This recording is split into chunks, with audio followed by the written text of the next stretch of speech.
Picture this.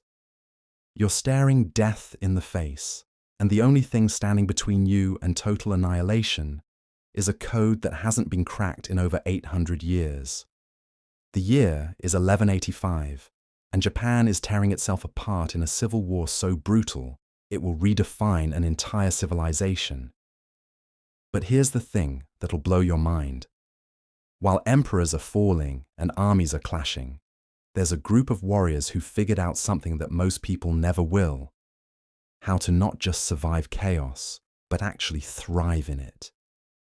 If you're fascinated by these untold stories of survival and strategy, I'd really appreciate a like or subscribe. I'm always curious where you're all listening from, so drop a comment with your location and what time it is there.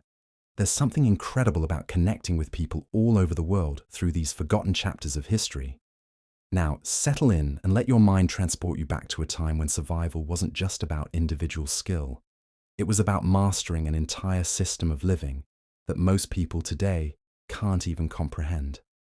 We're diving deep into how the samurai didn't just endure one of history's most chaotic periods, but actually used that chaos to build something that would last for centuries. The Genpei War is raging across Japan, and if you think modern conflicts are brutal, you haven't seen anything yet. This isn't just armies meeting on battlefields. This is total societal collapse. The Taira and Minamoto clans are locked in a death struggle that's turning the entire country into a battlefield. Villages are burning, trade routes are cut off, and the old imperial system that's held Japan together for centuries is crumbling like paper in the rain. But here's where it gets really interesting.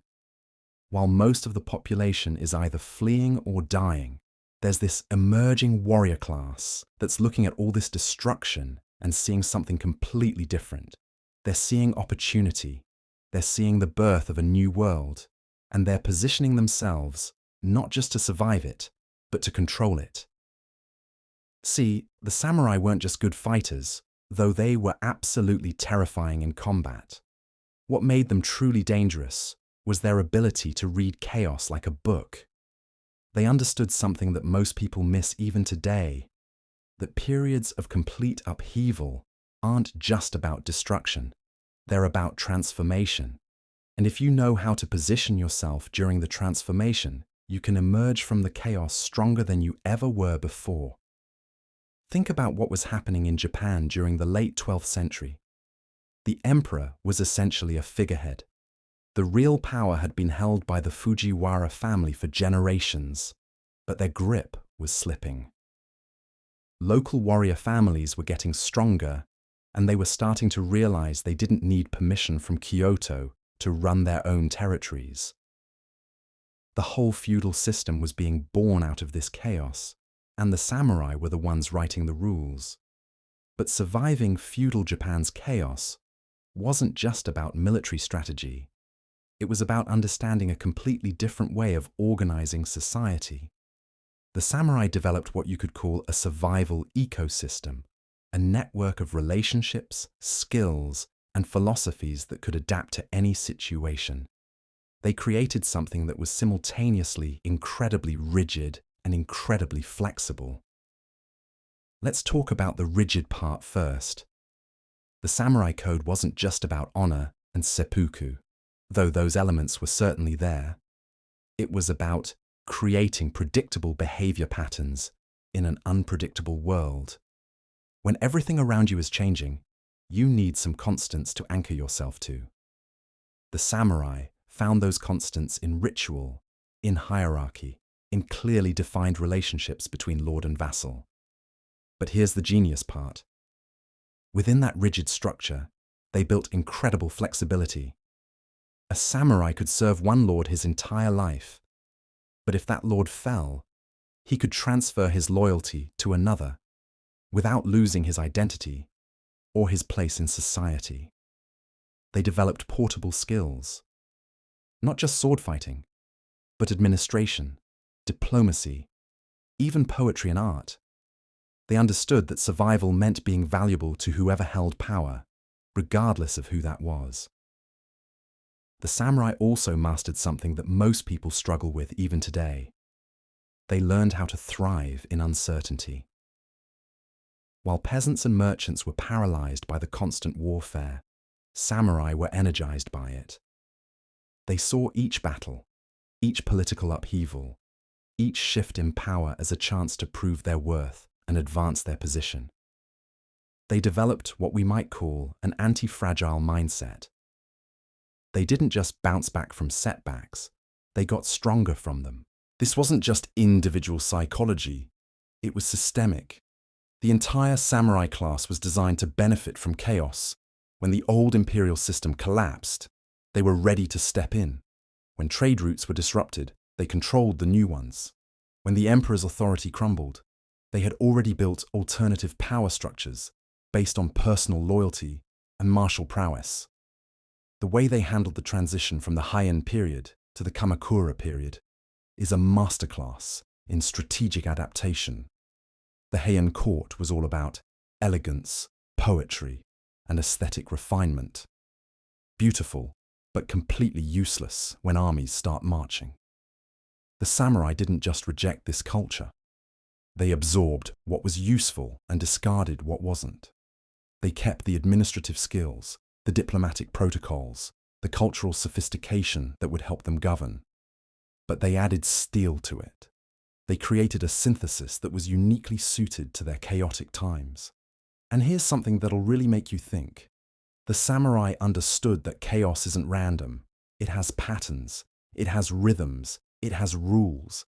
And if you can learn to read those patterns, you can actually predict where the chaos is heading.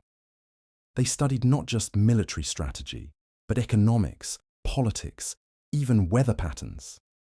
They understood that a drought in one province could trigger a rebellion in another, which could create opportunities 3 provinces away. This systematic approach to chaos management is what allowed relatively small numbers of samurai to control an entire country. They weren't just better fighters, though they were. They were better at understanding and manipulating complex systems. They could see connections that others missed, anticipate consequences that others couldn't imagine, and position themselves to benefit from changes that others feared. The samurai's approach to alliances is particularly fascinating. In a world where today's ally could be tomorrow's enemy, they developed incredibly sophisticated ways of managing relationships. They understood that loyalty was important, but survival was more important. They created networks of mutual obligation that could shift and adapt as circumstances changed. They were masters of what we might call strategic ambiguity, keeping their options open while appearing totally committed. But perhaps most importantly, the samurai understood that surviving chaos required more than just individual excellence. It required building institutions that could outlast any individual. The IE system, the warrior household, was designed to preserve and transmit knowledge, skills, and resources across generations. When a samurai died, his knowledge didn't die with him. It was preserved in the family structure, in the teaching traditions, in the carefully maintained relationships with other warrior families. This is why the samurai class didn't just survive the chaos of the Genpei War. They emerged from it stronger than ever. They had built something that could adapt to any situation, that could benefit from any change, that could turn any crisis into an opportunity. They had cracked the code of chaos survival, and that code would serve them well for the next 700 years. The first key to their success was something that sounds almost paradoxical. They embraced impermanence while building for permanence. They understood that everything changes, that no situation lasts forever, that today's certainties are tomorrow's obsolete assumptions. But instead of being paralyzed by this realization, they used it as a foundation for building something truly enduring. Your breathing is naturally slowing now as you sink deeper into this world of strategic thinking and systematic adaptation. The samurai understood something that most people never grasp, that the secret to thriving in chaos isn't to fight against it, but to dance with it, to find the rhythm in the randomness, the patterns in the pandemonium, the opportunities in the upheaval. And as you settle more comfortably into this exploration, you're beginning to understand that this isn't just ancient history. The principles that allowed the samurai to survive and thrive during Japan's most chaotic period are principles that can be applied to any situation, any time period, any challenge. They discovered something timeless about human nature, about social organization, about the relationship between individual excellence and collective survival. The samurai's mastery of chaos wasn't just about martial prowess. It was about developing a completely different relationship with uncertainty itself. While most people see chaos as something to be avoided or endured, the samurai saw it as the natural state of the universe. They understood that order is temporary, that stability is an illusion, that change is the only constant, and they built their entire worldview around this understanding. This revolutionary perspective allowed them to do something that most people find impossible. They learned to be comfortable with discomfort, to find opportunity in adversity, to see possibility where others saw only problems. They developed what we might call a chaos-adapted mindset, a way of thinking that was specifically designed to function in unpredictable environments. The training methods they developed are particularly revealing. Samurai education wasn't just about learning to fight. It was about learning to think strategically under pressure. They practiced making decisions with incomplete information, adapting to changing circumstances, maintaining focus in the midst of confusion.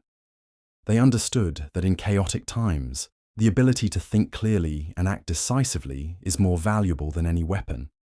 They also developed sophisticated methods for gathering and analyzing information. The samurai spy networks were legendary, but they weren't just about military intelligence. They were about understanding the deeper currents of social change, the hidden connections between seemingly unrelated events, the subtle shifts in power that could create opportunities or threats. They understood that information is power, but only if you know how to interpret it correctly. The economic dimension of their survival strategy is equally fascinating.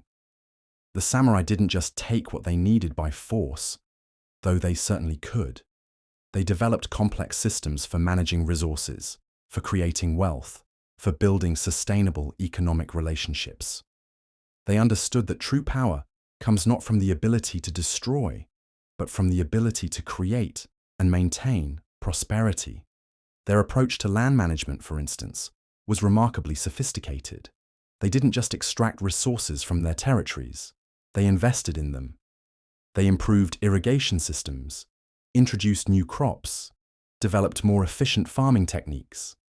They understood that a prosperous domain was a powerful domain, and that long-term thinking was essential for long-term survival. The samurai also mastered the art of cultural adaptation. They could function effectively in the refined court culture of Kyoto, the rough frontier culture of the provinces, and everything in between.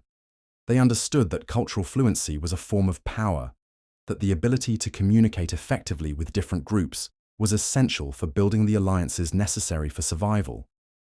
But perhaps their greatest insight was understanding the relationship between individual excellence and collective strength.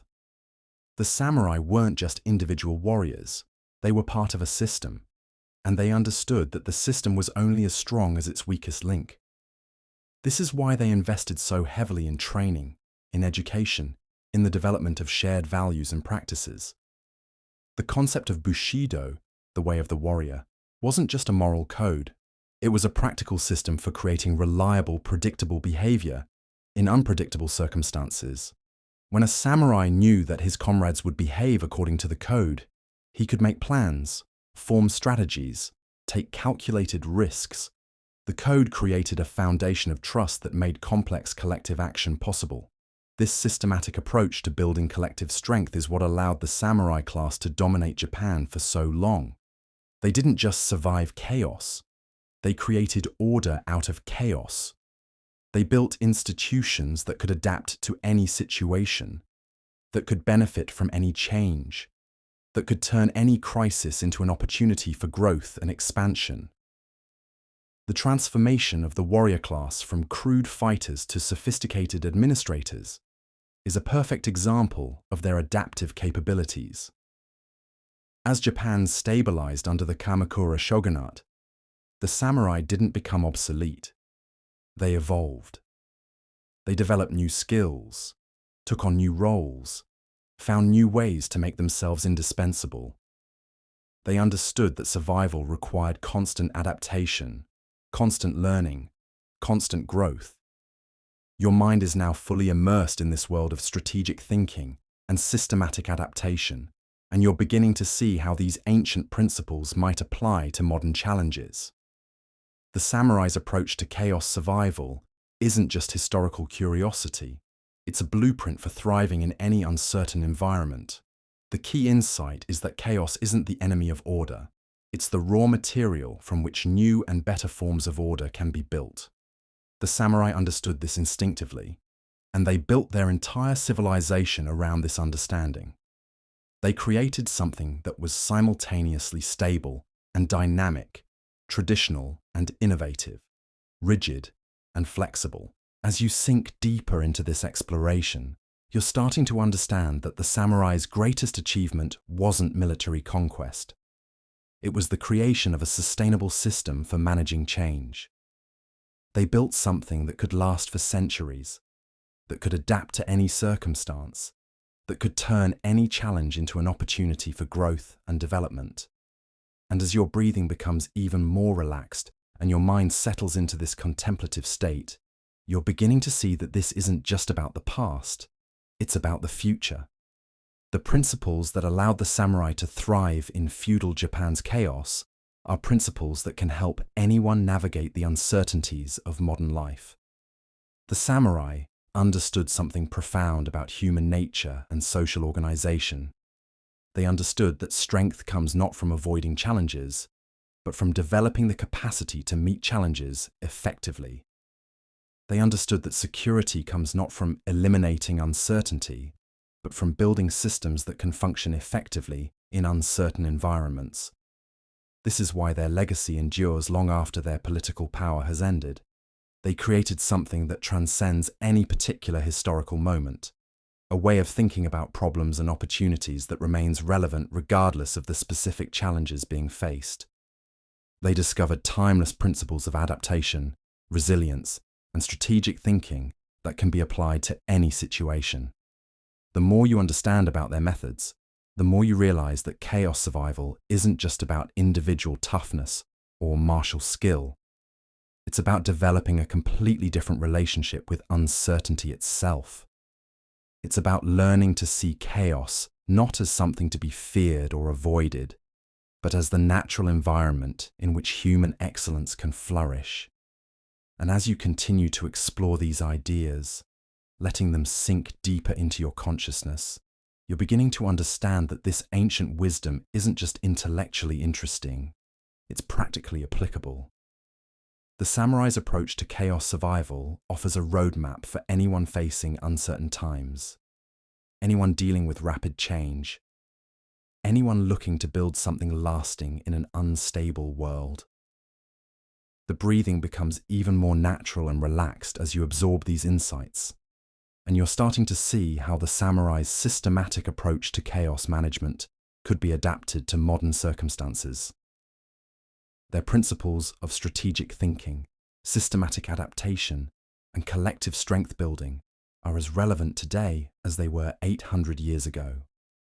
The samurai's legacy isn't just about honor and swords and ancient traditions.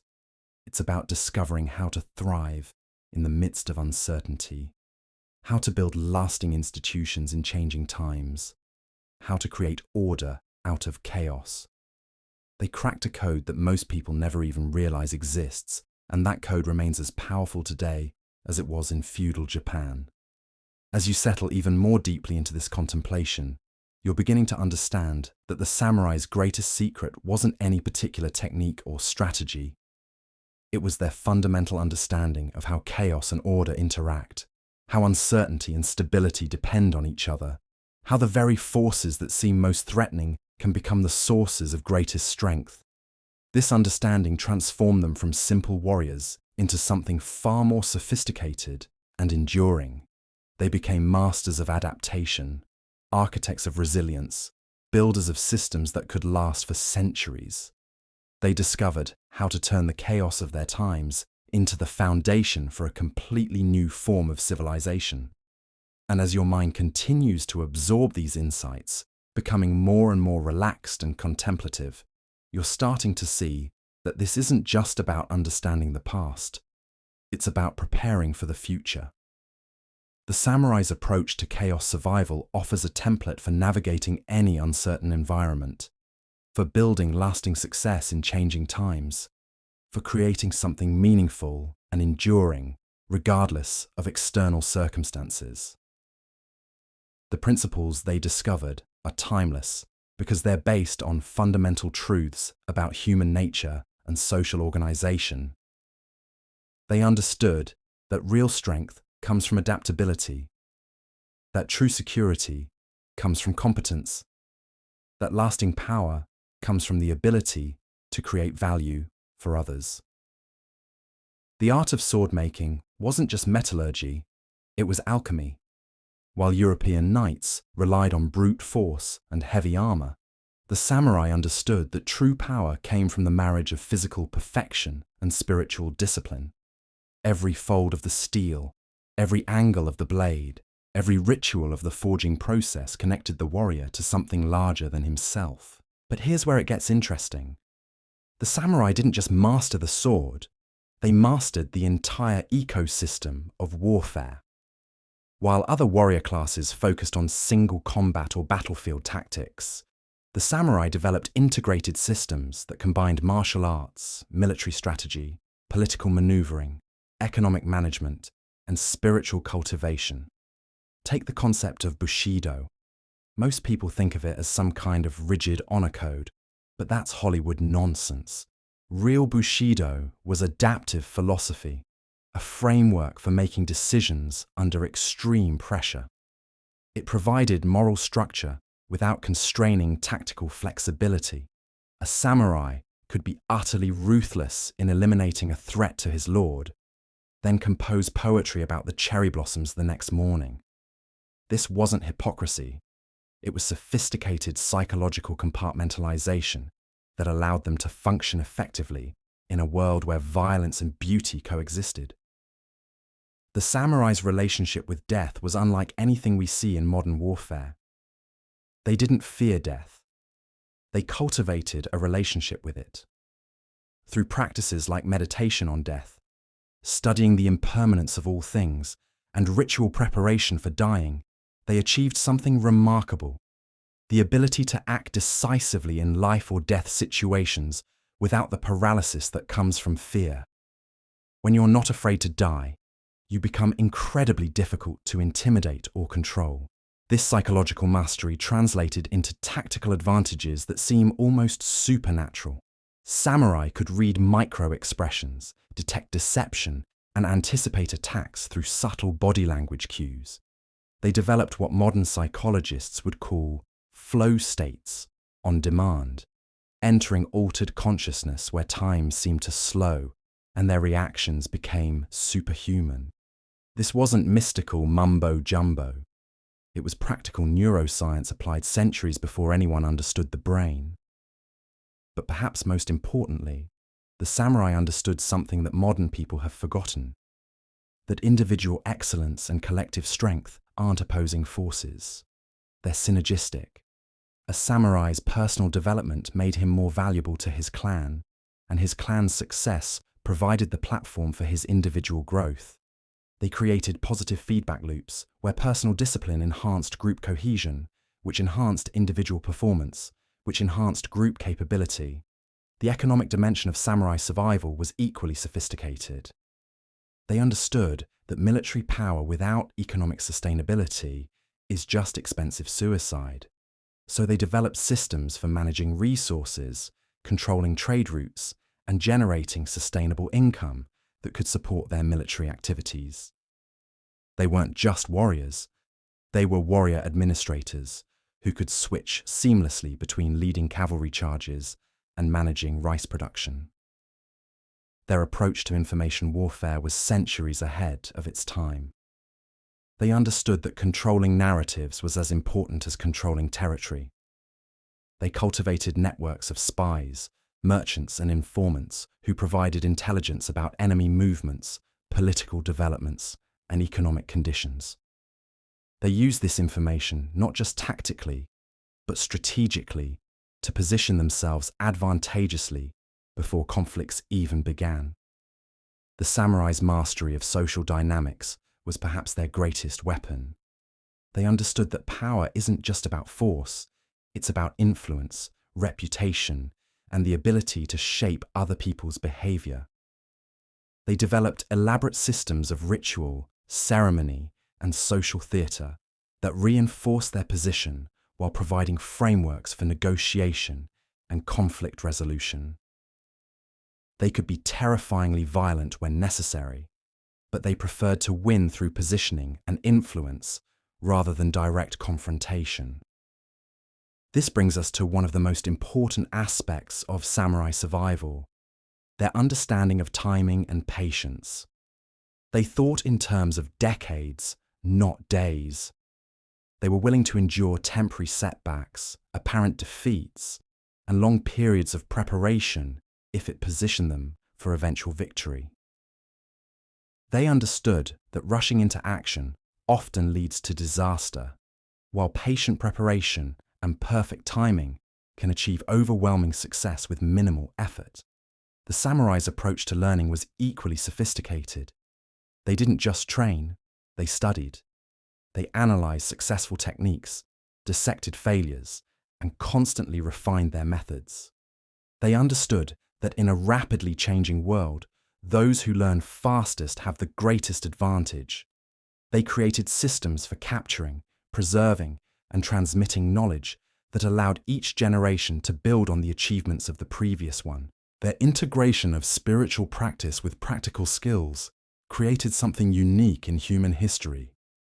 Warrior philosophers who could fight with devastating effectiveness while maintaining inner peace. They understood that emotional control is a force multiplier that enhances every other capability. A samurai who could remain calm under pressure made better decisions, reacted more quickly, and inspired confidence in his followers. The samurai's relationship with technology was pragmatic rather than traditional. They adopted firearms when they proved effective, even though guns seemed to contradict their sword-based identity. They understood that survival requires adaptation, not rigid adherence to old methods. They were willing to abandon techniques that no longer worked and embrace new ones that provided advantages. Most importantly, the samurai understood that true strength comes from the integration of all these elements. Physical training without intellectual development creates mindless brutes. Spiritual practice without practical skills creates ineffective mystics. Economic understanding without military capability creates vulnerable merchants. But when you combine all these elements into a coherent system, you create something genuinely formidable. The legacy of samurai thinking extends far beyond medieval Japan. Their approach to personal development, strategic thinking, and crisis management provides blueprints for navigating complexity and uncertainty that remain relevant today. They showed us that it's possible to maintain individual excellence while contributing to collective success, to be both pragmatic and principled, to embrace change while preserving core values. In our modern world of constant disruption and uncertainty, the samurai's integrated approach to development and survival offers profound insights. They demonstrated that true security comes not from avoiding challenges, but from developing the capabilities to meet any challenge effectively. They showed us that the most powerful response to chaos isn't rigid control, but adaptive resilience. The samurai didn't just survive feudal Japan's chaos, they thrived in it, shaped it, and ultimately transcended it. Their example reminds us that with the right mindset, skills, and systems, we can do the same with our own challenges. The samurai's mastery of warfare wasn't just about individual combat prowess, it was about understanding war as a complex system with multiple interconnected elements. They recognized that successful military campaigns required more than just skilled fighters. They needed strategic thinking, logistical planning, intelligence gathering, and the ability to adapt to rapidly changing circumstances. This systematic approach to warfare began with their training philosophy. While popular culture often focuses on the katana and dramatic duels, samurai military education was far more comprehensive. They studied multiple weapon systems, not just for variety, but because each weapon served different tactical purposes. The yari, or spear, was the primary battlefield weapon, effective in formation fighting and against cavalry. The naginata provided reach and cutting power against multiple opponents. The bow required years of training, but offered devastating effectiveness at range. The katana was actually a backup weapon, used when other options failed or in close quarters combat. But weapons training was only one component of their military education. Samurai studied battlefield tactics, learning how to read terrain, position troops, and coordinate complex maneuvers. They understood that battles were won through superior positioning, timing, and the ability to concentrate force at decisive points. They practiced not just individual combat, but group formations, cavalry charges, and siege warfare. This comprehensive approach meant that samurai could function effectively as individual warriors, small unit leaders, or commanders of large armies. The samurai's intelligence networks were equally sophisticated. They understood that information was as valuable as any weapon. They developed extensive spy networks, using merchants, monks, and even entertainers to gather intelligence about enemy movements, fortifications, and political intentions. They studied their opponents' fighting styles, weaknesses, and psychological profiles. This intelligence gathering extended beyond immediate military concerns to include economic conditions, food supplies, and political alliances that might affect future conflicts. Their approach to logistics was revolutionary for its time. While European armies often lived off the land, creating supply problems and alienating local populations, samurai developed sophisticated supply systems. They established supply depots, organized transportation networks, and maintained detailed records of equipment and provisions. This logistical expertise allowed them to sustain longer campaigns and maintain better discipline among their troops. Perhaps most importantly, samurai understood the psychological dimensions of warfare. They recognized that battles were won as much in the mind as on the battlefield. Their elaborate armor and weapons weren't just functional. They were designed to intimidate opponents and boost their own confidence. The famous war cries and battle rituals served to psychologically prepare warriors for combat while unsettling enemies. They studied the art of psychological warfare, using deception, misdirection, and terror tactics when necessary. This psychological sophistication extended to their understanding of morale and unit cohesion. They developed strong bonds between warriors through shared training, rituals, and experiences. They understood that troops who trusted each other and their leaders would fight more effectively than those who were simply forced into service. They created systems of honor and recognition that motivated individual excellence while promoting group loyalty. The samurai's adaptive capacity in warfare was perhaps their greatest strategic asset.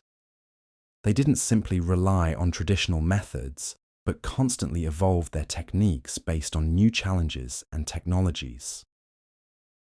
When firearms were introduced to Japan by Portuguese traders in the 1540s, the samurai quickly recognized their potential and integrated them into their military systems.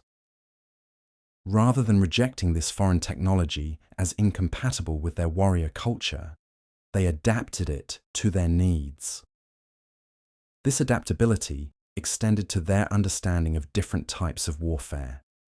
They recognized that siege warfare required different skills and equipment than open battlefield combat. Naval warfare demanded its own specialized knowledge and techniques. Guerrilla warfare in mountainous terrain called for different tactics than fighting on open plains. They developed expertise in all these areas, creating a comprehensive military system that could respond effectively to any threat. The samurai's approach to alliance building was equally strategic. They understood that military power alone wasn't sufficient for long-term success. They needed political alliances, economic partnerships, and social connections to sustain their position. They carefully cultivated relationships with other warrior families, religious institutions, and merchant classes. These alliances provided not just military support, but also intelligence, supplies, and political legitimacy. Their marriage policies were often strategic, creating bonds between families that could be crucial during times of conflict. They understood that a well-placed marriage alliance could prevent a war or provide crucial support during a campaign. This political dimension of their military strategy showed their sophisticated understanding of power dynamics beyond simple battlefield tactics. The samurai's training in multiple martial arts wasn't just about personal combat effectiveness. It was about developing the mental flexibility and physical coordination necessary for military leadership. The discipline required to master complex fighting techniques translated into the mental discipline needed for strategic planning and decision-making under pressure. The physical conditioning developed through martial arts training prepared them for the demands of extended campaigns and battlefield stress. Their study of philosophy and literature wasn't separate from their military training, but an integral part of it. Understanding human nature, political theory, and historical precedents helped them make better strategic decisions. The ability to read and write was crucial for military communications, intelligence gathering, and administrative duties. Their cultural education helped them understand the motivations and likely actions of different social groups, making them more effective leaders and negotiators. The samurai's economic understanding was another crucial element of their military effectiveness. They recognized that warfare was ultimately about resources. Who could sustain their military efforts longest would likely prevail. They studied agricultural production, trade networks, and financial systems. They understood how economic pressure could be used as a weapon, and how economic incentives could secure loyalty and support. This economic sophistication extended to their understanding of the costs of warfare. They calculated not just the immediate expenses of military campaigns, but the long-term economic impacts of different strategic choices. They understood that a quick, decisive victory might be more economically beneficial than a prolonged conflict, even if it required greater initial investment. The samurai's approach to technology adoption was strategically minded rather than traditionalist. While they valued their cultural traditions, they weren't blind to the practical advantages of new technologies. They studied foreign military innovations, adapted useful techniques to their own needs, and discarded methods that were no longer effective. This technological adaptability kept them militarily competitive, even as the nature of warfare evolved. Their understanding of timing in warfare was sophisticated and multifaceted. They recognized that the success of military operations often depended on precise timing, launching attacks when enemies were unprepared, coordinating multiple operations across different locations, and understanding seasonal factors that affected military movements. They developed detailed knowledge of weather patterns, agricultural cycles, and religious observances that could affect military planning. The samurai's commitment to continuous learning and improvement was perhaps their greatest long-term strategic advantage. They didn't assume that past successes guaranteed future victories. They constantly studied their own performance, analyzed their mistakes, and sought to improve their methods. They learned from both victories and defeats, understanding that each conflict provided valuable lessons for future operations. This learning orientation extended to their study of foreign military systems. They carefully observed the techniques and technologies of other cultures, adapting useful elements while maintaining their own strategic advantages. They understood that military effectiveness required both preserving valuable traditions and embracing beneficial innovations. The samurai's integration of spiritual and practical elements in their military approach created a unique form of warrior culture. Their spiritual practices weren't separate from their military training but reinforced it. Meditation and spiritual discipline developed the mental clarity and emotional control necessary for effective combat and leadership. Their understanding of Zen Buddhism and other philosophical traditions provided frameworks for dealing with the psychological stresses of warfare. This spiritual dimension also provided them with a sense of purpose and meaning that sustained them through the hardships of military life. The concept of Bushido, the way of the warrior, wasn't just a code of conduct, but a comprehensive world view that integrated military, ethical, and spiritual elements. This integration created warriors who were not just technically skilled, but psychologically resilient and morally grounded. The samurai's approach to training and education created a self-perpetuating system of military excellence. They didn't just train individual warriors, but developed institutions and traditions that could maintain high standards across generations. Their emphasis on mentorship, rigorous training standards, and continuous improvement created a culture of excellence that persisted even as individual leaders changed. Their understanding of the relationship between individual excellence and collective effectiveness was sophisticated. They recognized that military success required both highly skilled individual warriors and effective coordination between those individuals. They developed training methods that promoted individual development while building unit cohesion and teamwork. The samurai's legacy in military strategy extends far beyond their historical period. Their systematic approach to warfare, emphasis on adaptability, integration of multiple skills and knowledge areas, and understanding of the psychological and political dimensions of conflict have influenced military thinking around the world. Modern military professionals still study samurai strategic principles, finding them relevant to contemporary challenges. Their approach to leadership development, with its emphasis on personal discipline, continuous learning, and moral responsibility, has applications beyond military contexts. The samurai understanding that true strength comes from the integration of physical, mental, and spiritual development offers insights for anyone facing complex challenges in uncertain environments. The samurai's success in navigating the chaos of feudal Japan demonstrates that systematic preparation, adaptive thinking, and comprehensive skill development can enable individuals and organizations to not just survive, but thrive in the most challenging circumstances. The samurai's mastery of survival in feudal Japan ultimately came down to one fundamental truth. They understood that true strength wasn't about avoiding change, but about transforming with it while maintaining their essential core. This wasn't just adaptation, it was evolution under pressure. By the late Kamakura period, the most successful samurai had internalized a profound lesson that would echo through centuries. Survival required becoming comfortable with contradiction. They were warriors who embraced peace, individualists who submitted to hierarchy, traditionalists who adopted innovation, and spiritual seekers who engaged in brutal pragmatism. This wasn't hypocrisy, it was sophisticated strategic thinking. The samurai who thrived learned to hold multiple identities simultaneously.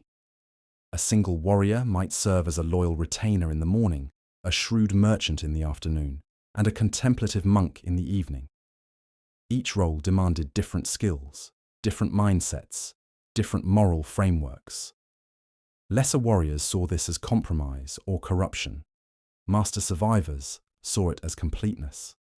Their true genius lay in understanding that chaos creates opportunity for those prepared to recognize it, while others saw the constant warfare and political upheaval as obstacles to overcome. Successful samurai saw them as environments to exploit. They positioned themselves not just to survive disruption, but to profit from it. When old systems collapsed, they were ready with new ones. When traditional hierarchies crumbled, they had alternative power structures prepared. This required a particular kind of intelligence, what we might call systemic thinking. The samurai developed an almost supernatural ability to read the deeper currents beneath surface events. They could sense when a seemingly powerful lord was actually vulnerable, when a minor political shift would cascade into major change, when a military innovation would reshape entire strategies. They lived in the gaps between what appeared to be happening and what was actually happening. Perhaps most remarkably, they learned to find stability in instability itself. Rather than seeking safe positions that might become obsolete, they cultivated skills that remained valuable regardless of circumstances. The ability to inspire loyalty, to read human nature, to adapt quickly to new situations, to maintain composure under pressure. These meta-skills transcended any particular political or military configuration. Their spiritual practices weren't separate from their practical survival strategies. They were integral to them. Meditation taught them to remain centered amid chaos. Philosophical study helped them understand the impermanent nature of all political arrangements.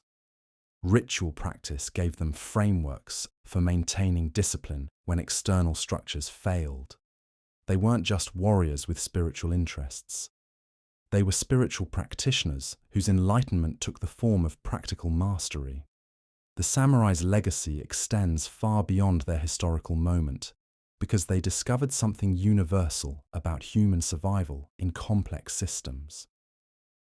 They learned that the most dangerous position is thinking you're safe, that the most valuable skill is the ability to learn new skills, and that the strongest foundation is the one that can bend without breaking. In a world of constant change, they became change itself, conscious, directed, purposeful change that served their deepest values while adapting to surface circumstances.